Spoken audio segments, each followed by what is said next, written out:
سامنے آ جائیں. نحمده ونصلي على رسوله الكريم. أما بعد فأعوذ بالله من الشيطان الرجيم. بسم الله الرحمن الرحيم. الذي جعل لكم الأرض مهدا وجعل لكم فيها سبلا لعلكم تهتدون. والذي نزل من السماء ماء بقدر فأنشرنا به بلدة ميتا كذلك تخرجون.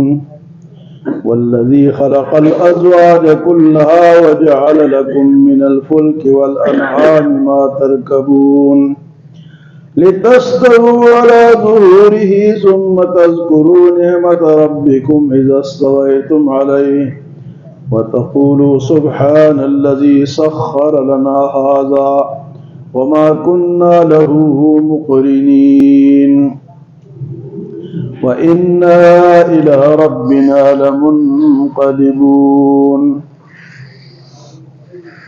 گزشتہ درس میں تخلیق کائنات کا ذکر ہوا تھا کہ زمین و آسمان کو اللہ نے بنایا ہے. آج کی آیت میں فرمایا کہ زمین کو تمہارے لیے میں نے بچھونا بنا دیا. الذی جعل لکم الارض مہدا. مہد کہتے ہیں بچھونے کو، پنگوڑے کو. بچے اس میں ہم ڈالتے ہیں نا پنگوڑے میں، بچھونے میں. تو زمین کو اللہ نے ہمارے لیے بچھونا بنا دیا. الذی جعل لکم الارض مہدا. اور فرمایا کہ اس پنگوڑے کے بعد کیا ہوا؟ وجعل لکم فیہا سبلا. اس میں ہم نے راستے بنائے. زمین میں راستے بھی کس نے بنائے؟ اللہ نے. کوئی کدھر راستہ جا رہا ہے، کوئی کدھر جا رہا ہے. اگر اللہ راستے نہ بناتا تو ہم کدھر جاتے؟ ہمیں راستوں کا پتہ ہی نہ ہوتا. آپ جنگل میں چلے جائے، پہاڑوں میں چلے جائے، بیابانوں میں چلے، راستہ ملے گا. تو راستے کس نے بنائے جی؟ زمین بھی اللہ نے بچھونا بنائی اور اس میں راستے بھی اللہ نے بنائے. لعلکم تہتدون، تاکہ تمہیں سیدھا راستہ ملے، صحیح راستے پہ چلو. ایک تو راستے پہ جائیں گے تو سیدھا ہوگا، اور اگر دین کے راستے پہ چلیں گے تو ہدایت والا راستہ ہوگا. وہ بھی سیدھا راستہ ہے. دین کا راستہ بھی سیدھا راستہ ہے. اور زمین میں بھی راستے کس نے بنائے؟ اللہ نے بنائے. اس کے بعد فرمائے والذی نزل من السماء ماء بقدر. اللہ تعالیٰ کی ذات وہ ذات ہے جس نے آسمان سے ایک مقدار کے مطابق پانی نازل کیا، بارش برسائی. اندازے کے مطابق، یہ نہ ہو کہ بارش ہی بارش ہو تو پھر راستہ ہی نہ ملے. اندازے کے مطابق اللہ بارش نازل فرماتے. والذی نزل من السماء ماء بقدر. اگر زیادہ بارش ہو تو تب بھی برداشت نہیں ہوگا، اور اگر نہ ہو جس طرح پچھلے دنوں میں 4-5 مہینوں میں بارش نہیں تھی تو تب بھی مشکل ہے.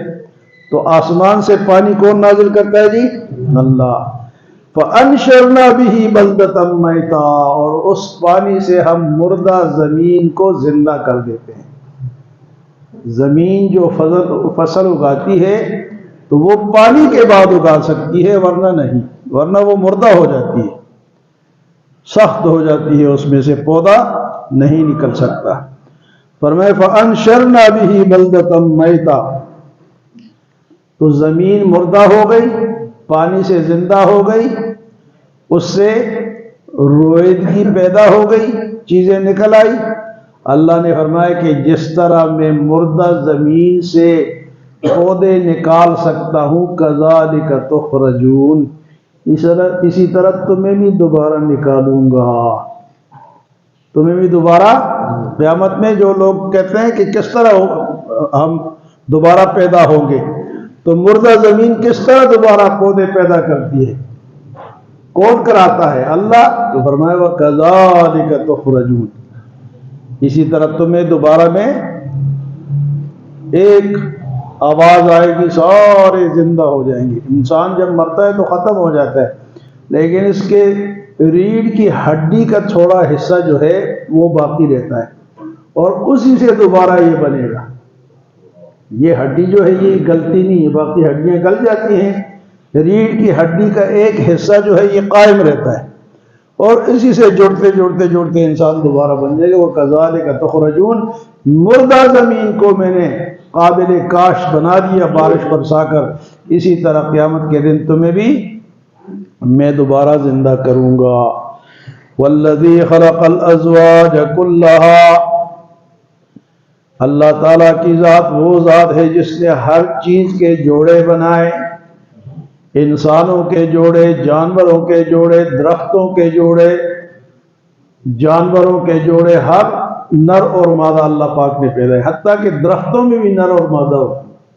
یہ جو کھجور ہے نا، یہ جو لوگ لگاتے ہیں اس میں پتہ ہوتا ہے کہ یہ نر ہے یہ مادہ ہے.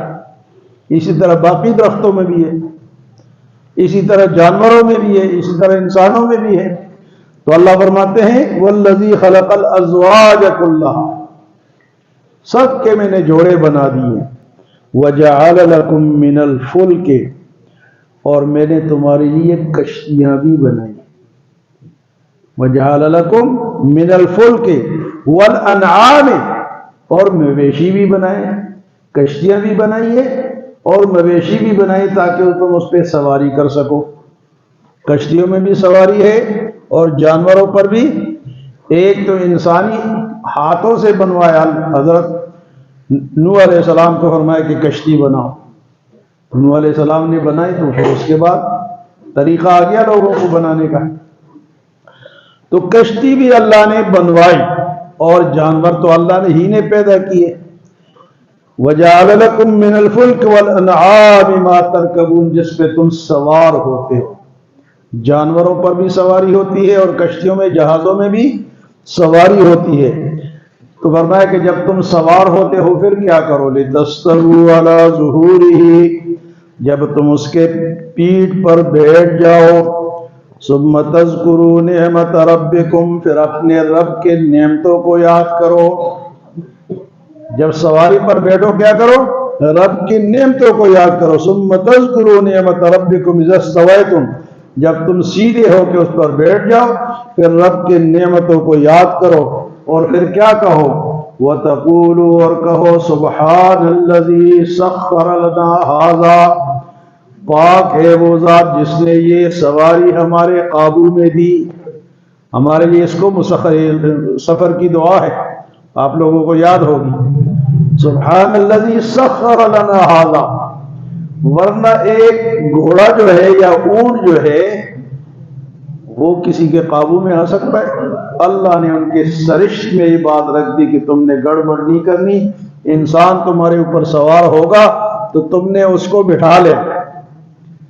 تو اس لیے جب اس نے ہمیں بٹھا دیا یا ہم گاڑی کے نرم گرم سیٹ پر بیٹھ گئے تو گاڑی بھی اللہ کی نعمت ہے، یہ بھی سواری ہے، کشتی بھی سواری ہے، جانور بھی سواری ہے. تو جب اس پر بیٹھ گئے تو پھر کیا کہو؟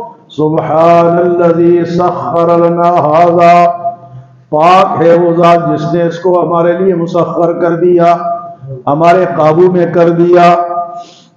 وما كنا له مقرنین، ورنہ ہم تو اس کو قابو میں نہیں کر سکتے تھے، ہمارے بس کی بات نہیں تھی.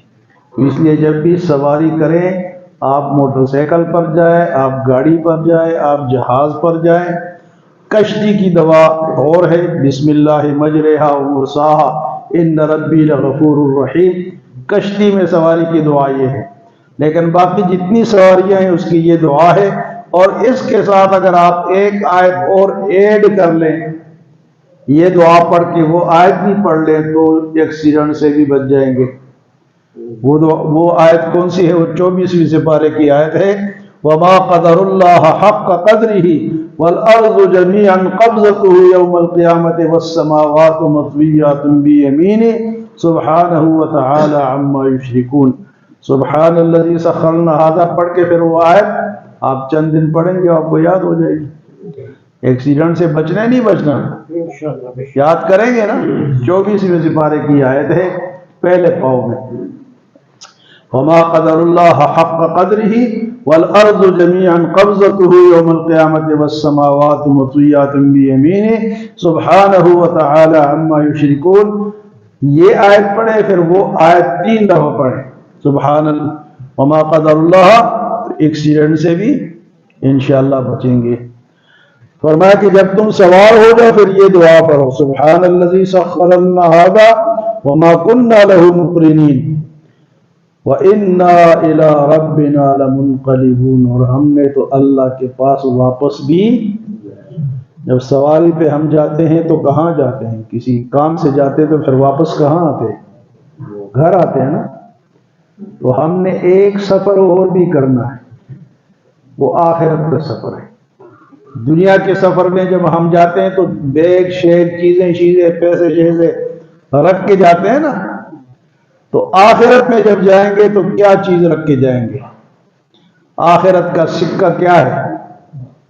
وہاں کے لیے بھی یہاں سفر کے لیے اگر چیزیں چاہیے تو وہاں کے سفر کے لیے بھی چیزوں کی ضرورت ہے.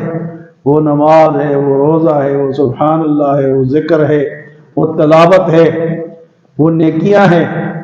وہاں کے سفر کے لیے ان چیزوں کی ضرورت ہے.